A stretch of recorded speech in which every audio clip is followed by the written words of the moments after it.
and welcome to this episode of the Digital Disruption Podcast, brought to you by Novus Strategy and the Consulting with Pete Gatenby and myself, Chris Williams. In today's episode, we're going to be talking about moving from current state to future state in the UK home buying market, and what are those stepping stones in order to go from where it is that we are today to the future state of transformed home buying in the UK market. So let's get into it. So, I mean, I might be a bit of a Debbie Downer for saying this, but from a customer standpoint, and when a bunch of my friends are going through buying houses at the moment, and they all go through the same process. They get very excited, they find the house, they decide that's the house they want to buy.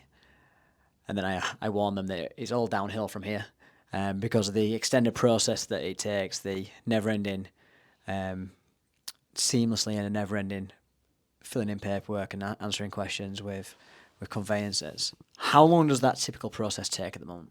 Well, it's well publicised that the average transaction is over 200 days. Now, there are some outlets and organisations that tell you that they've done something really quickly, and they have, but they're isolated cases. They are edge cases, shall we say, rather than the norm. Notwithstanding that point, what I would say, though, is that everybody in the process, as you and I both know, we work across the ecosystem. I'm specifically involved in key areas of this at the moment with one of our key clients. Everybody in the market, one wants to collaborate, two is keen to make this better, and all the actors in the process want to make a difference. So I think we've got to start there. So whilst it takes a long time, everybody that's acting on behalf of a client is trying to do their level best to give the best possible experience within the parameters of regulation, of safety, of security, and of all those important things, given the fact that this is the single biggest, most important transaction most people will ever go through. And from a lending standpoint, it's a highly risk-averse market when you think that the balance sheets of many lenders, of effectively 85% of which are underpinned by property. These are important transactions. So the regulation and compliance that sits around it, that's part of the challenge with process at the moment, is actually important. But as we kind of move on from that, and we look at perhaps maybe, well, what are the sort of key, what are the key component parts of the process, and kind of moving on into improving it, how do we go from current state to future state? It's important to understand at a high level, there are four key component elements that are driving the transaction process through at the moment. And I think one of our clients sort of laid it out best as it's data, decisioning, the facilitation of the conveyance, which is what the legal firms do, and then the settlement and lodgement, so the movement of the money and the lodgement of title. At a high level, they are the four core component parts, and embedded within there are key things that happen. Right now, what's happening is that there is a load of work happening in isolation in each of those four component pots. And what's got to happen is that's now got to be joined up and brought together, where interoperability is enabled. And that's then what's going to drive this next phase to the future state. And we're starting to see that happen, as we can both see. And I think if we take each of those component pots in turn, we can start to see where there's progress coming. And it's actually going to start to move quite quickly as well, I think. So if we look at the slowdown and what causes the elongated time for transaction at the moment, it's the moving around of information. Data. Yep. Yeah. I mean, if you go through the process today, as it is today, the customer is double entering data, providing ID verification at multiple stages of the process. Now, I remember when I went through the process a number of years ago, for the first time, I was astounded at the amount of times I had to provide payslips, proof of earnings, my driving license, passport, everything else. It was to the broker, to the bank, and then the conveyancers wanted it as well. And it was ridiculous to me. I wasn't operating in the home buying market as much as we had now. It was ridiculous to me that it wasn't just being passed around. Now I understand GDPR and the need to protect the customer. I understand that. But what I couldn't get my head around was these are all people who are engaged by me as the customer to act on my behalf, but there was no single level of communication of that data being passed from one party to the other. Take the HDN in the Dutch market, over in the Netherlands. It is essentially a data network. I'm not going to pronounce the H because it's really hard in a Northern Yorkshire accent to pronounce Dutch words. But essentially, this is an agreed data network that all players in the market have access to, that has a standardized data structure to it that allows everyone to hook into it and pull down the information that they need as part of the process at the time at which they need it. Now, naturally, it brings efficiency to the process, also a lot of security, and there's a lot of lessons there in what they're doing, and perhaps we can start to bring that to the UK. Now, I know there's a number of groups in the UK starting to look at this. Obviously, we're a part of some of those, and it is being discussed. But there are massive lessons, and I think it's really good to look at other markets that perhaps doing this. Which the use cases aren't exactly the use cases. And whilst everything might not be exactly the same, you can, take sort of take the lessons, to take the lessons. I think that's a really sort of important point, and I guess just to emphasise that for people watching and listening, look, we're well aware of there's lots happening in the UK market around data and the different groups that have been set up to try to create these frameworks and stuff like that. We're actually quite close to some of those, we're quite close to all of them through clients and have assessed some of the stuff that's being done. So that's started and that's good. But I guess the question is how do we go from current state to future state and enablement of that? And I think one of the things that often gets put to us is technology. What technology is it that's going to drive this on? And I think that's the wrong question, because it isn't, technology is going to enable it, but technology is just the enabler. And I think where I would probably raise a point of note is that you've got to look, let's reframe this in a different way. Why haven't we moved as quickly in reducing the time? Because if the metric is reduce the amount of time it takes to process a transaction, if that's the metric that we want to measure by, because that ultimately is the customer experience is better, then why hasn't digitization thus far done that? Why hasn't it achieved that? And I think that's a very important question to ask. And the answer is, and this comes back to what technology should we be using, is what's happened in this industry, as what happened in banking across the board of financial services, in truth, was that people started digitizing, not transforming. And I think that's a really important takeaway piece. If you continue to digitize, you're not transforming, you're just building a better version of the past. Transformation is about reimagining how something can be done. And I think that's critically important. And as we look at across the sort of sector at the moment, we can see the green shoots of transformation starting to come in, because people are moving towards this more, well, actually, we need to look at this, number one, holistically. Number two, we need to make this more interoperable and make a connected ecosystem. And now we can start to actually see, well, okay, how do we do this in a more kind of open way to kind of make it better? But that's a key one for me. Don't focus on the tech, focus on reimagining the process and then working out what's the right technology to underpin these things to enable this to happen. Absolutely. And I think the well-trodden path of transformation is it includes three components: technology, people, process. Technology is actually the easiest part. And what I mean by that is dropping in new technology, or new technology is being built, or building something from scratch, if you get asked the right people to do the right thing, is actually relatively easy. The biggest sticking point for people and organisations who get the right technology, and the biggest reason they fail, is that they either don't bring their people along in the process, don't bring their people on the transformation, or they don't improve their processes. So let's just break that down.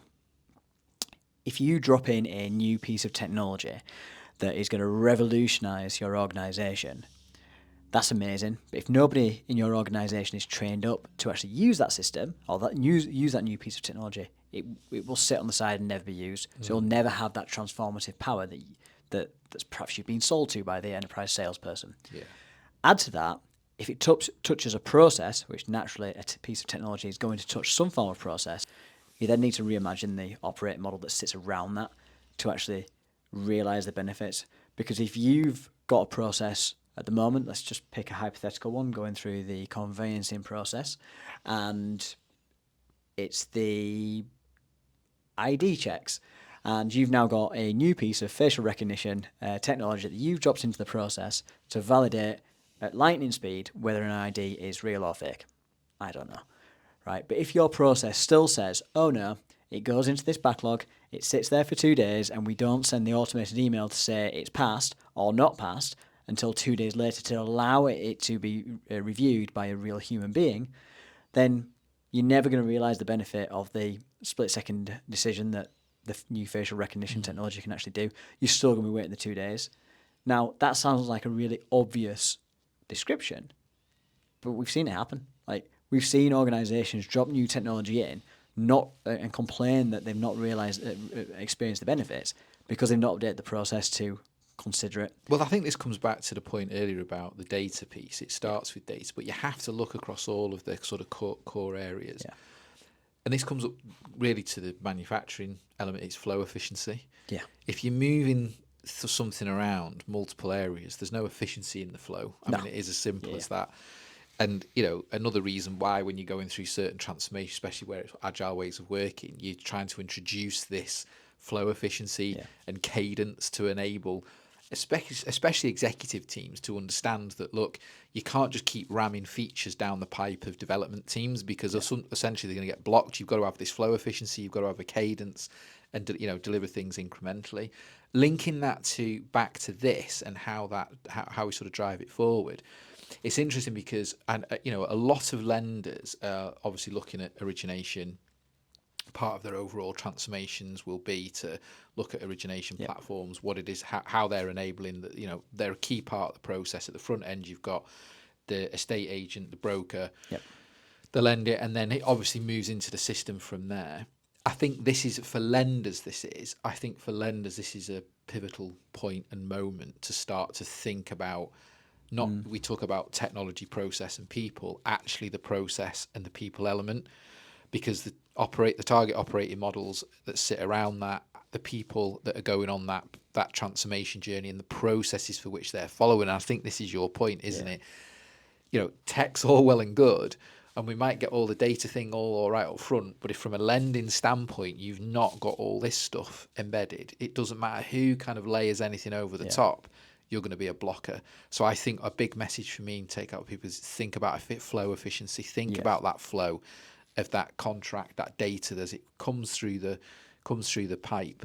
How do you move it along efficiently, securely, safely? That's going to be key. Let's talk about decisioning for a second, which is that kind of second pot there. You're obviously doing quite a bit of work in and around that from an origination standpoint. Blockers, pain points, problems. How do we kind of go from that current state to future state? Is it the tech or is it more the process people? Look, we're agnostic, as you know. We don't tie ourselves to any particular tech providers, although we do work alongside many great tech providers themselves. So there is great technology in the space, especially in the decisioning part of the process.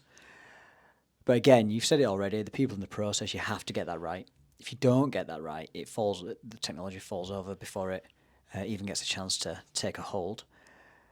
And then especially consider those consider the emerging technologies that are coming as well.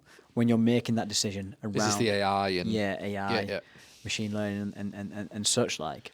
If you are making technology decisions now, you do need to consider future-proofing them. And what I mean by that is you're going to have to be cloud first. Things need to be able and to be scaled in such a way that you can drop AI components in there to speed up the process. Some of them are there already. Some of them exist. If they do, get them in, test them, improve them. We talked about that a few episodes ago. Well, I guess it's an opportunity, isn't it? Sorry to cut across, but it's an opportunity as you're going through the process to identify the use cases. Yeah. And I think that's one of the things I've thought about when sort of seeing some of the conversations that have been taking place is well, don't overlook that because you can't go back. Retrofitting something is bloody complicated and hard. You've got all sorts of compliance issues that come into that. I'm not saying you necessarily do it big bang all up front, but I think your point is be considered in those things and know all the, and it's a complex to navigate this. But I guess CIOs, CTOs that are going through this kind of exercise right now from a lending standpoint, that's what they've got to be considering. 100%. And something that is very unique about the UK home buying market and financial services as a whole in general is because of the levels of regulatory requirements that we have to go through for all the right reasons. It means that people who are outside the market say, oh, this is easy, do this, do that, change your microservice, drop a new microservice in and it's plug and play. Now, that's not the case in our market because of how complex developing this technology is, which is why specialist providers, specialist technology and specialised consultancies like ourselves only niche into these markets. The holistic view says it should be easier than it is. In our market, it's not the case because of that. Now then, what I mean by, so why is this relevant? The reason it's relevant is when you come to developing a piece of technology, you have to consider it, because if you don't consider what's coming down the line from a technology standpoint, you won't be able to adopt it, and you leave yourself exposed to other more nimble competitors or even upstarts who may enter and might be perhaps capitalising on the emerging technologies faster than you are. It's the reason, very recently, that I was talking to a client who was considering upgrading their on-prem service for a particular part of the process, and I said, hang on a second, that's going to massively hinder you for the next 5-10 years because I know how quick you move. And if you do that, then you ain't going to be able to keep up with the emerging technologies that happen because you won't even be able to bring them into that part of the process. Now, that part of the process is quite a critical part of the process. I won't go into it in too much detail for obvious reasons. But this is the kind of thing that holds organisations back in this space. So, facilitation, big part of the process, quite lengthy part of the process. Let's not be wrong. Well, they're all important parts, but the conveyancing element, obviously the law firms, they're a big part. Yeah, big part. What can take us to the future step? Well, I had opportunities to talk to quite a few conveyancers recently as part of a workshop group that we were involved in running. And the first thing I would say is, and in fact a lot of the conveyancers that I've spoke to, law firms, they're ready for change. They want the transformation and they're willing to play their part in it.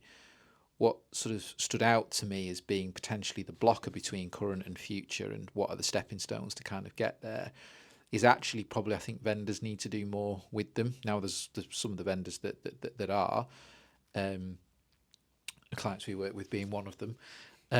But what's not happening, I don't think, is more of the vendors. Perhaps they're all there sort of saying they're engaged. And this isn't me being negative or trying to sort of browbeat vendors as a group here, but it is me saying, look, from talking to these people, actually one of the biggest blockers is the fact that, you've got law firms that in that facilitation area, there's a vast array of them, but you could break them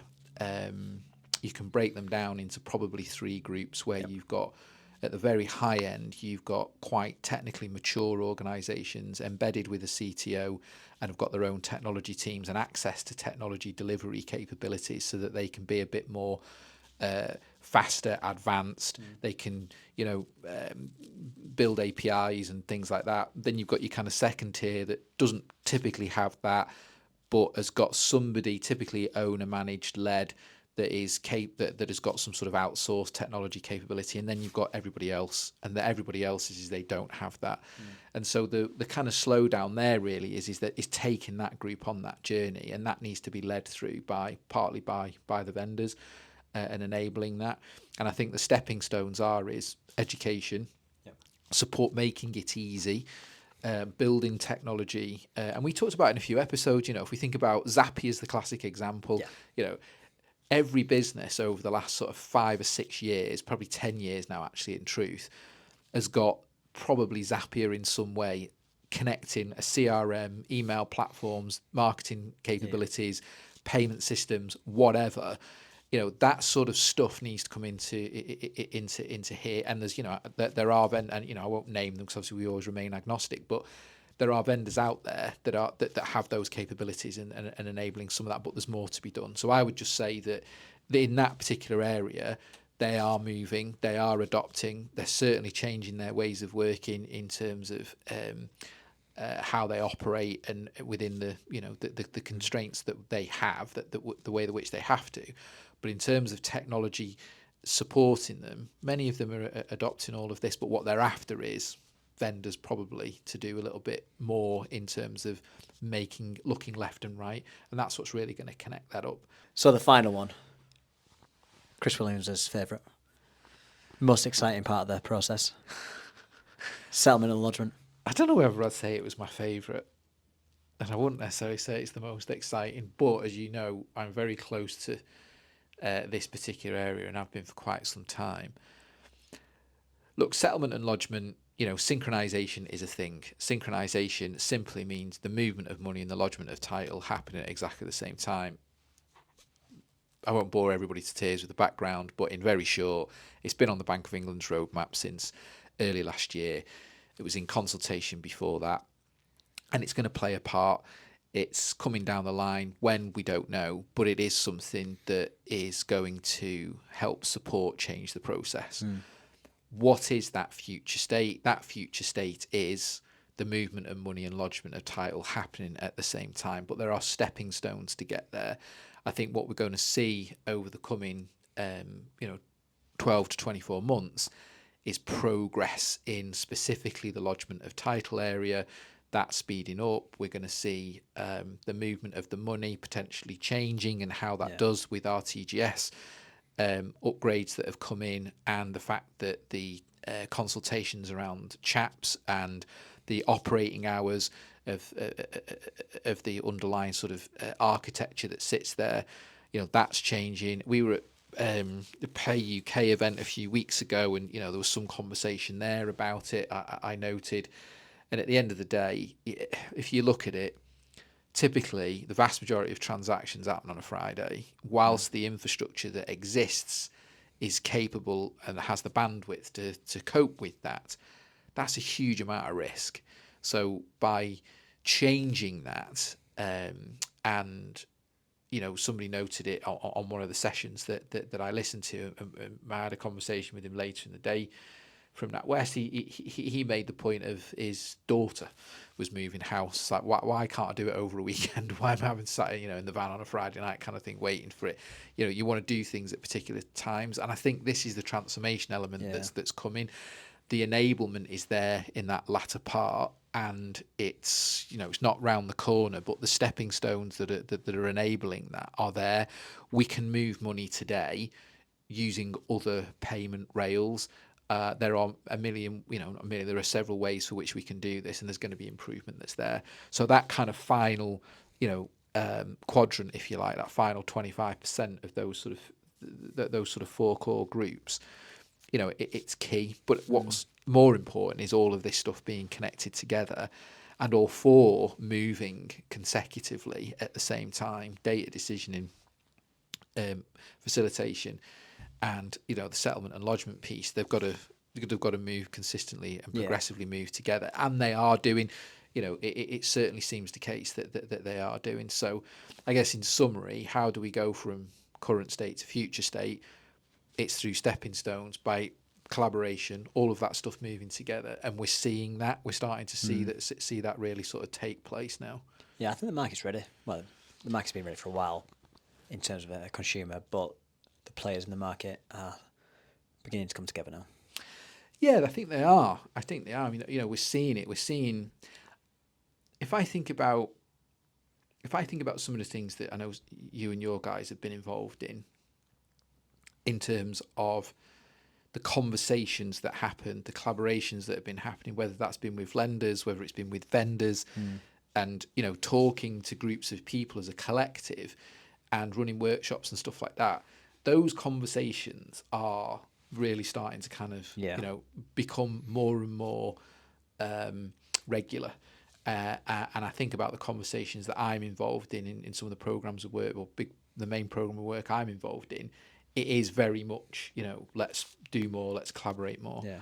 And I think that's definitely, a good thing, and that is what's going to sort of, progress us and move things on. So that concludes today's episode of the Digital Disruption Podcast, brought to you by Novus Strategy and Consulting with Pete Gatenby and myself, Chris Williams. If you're somebody that is involved in the UK home buying sector and you'd like to play a part in this podcast, we'd be keen to hear from you. In future episodes, we're going to be having panel guests where we'll be opening the conversation and debate around how we improve this market and go on that journey of transformation. So whether you're a lender, law firm, vendor to the sector, broker, or anything else in between, we'd be keen to hear from you. But for now, thanks for listening and tuning in. Please like and share, and also don't forget to leave us a review on your favourite podcast platform. Thank you. Thank you, guys.